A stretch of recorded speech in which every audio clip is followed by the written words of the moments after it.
Lakini kwa niaba ya kwaya Yesu Kristo Mfalme, nimesimama hapa kutoa pole na salamu za rambirambi kwa ndugu yetu, mwanafamilia mwenzetu, kaka Francis Nguruchuma.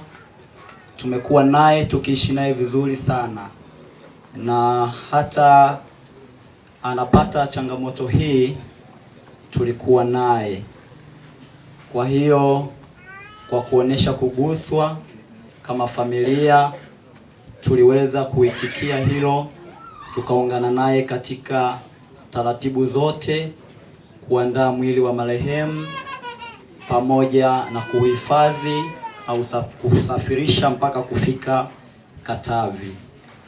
Lakini pia tulishiriki katika kumuimbia wimbo babu yetu kwa jinsi ambavyo aligusa maisha yetu kwa kumlea kaka Francis Nguruchuma, na ndio wimbo huu ambao unaweza unalia hapa mbele yetu, umeimbwa na kwaya ya Yesu Kristo Mfalme.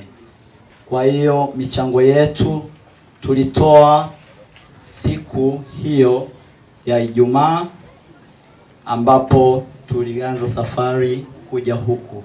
Ninashukuruni sana kwa niaba ya wageni kutoka Dodoma. Tunawapeni pole wanafamilia wote, ndugu jamaa na marafiki, kwa kuondokewa na babu yetu kipenzi. Asanteni sana. Asante.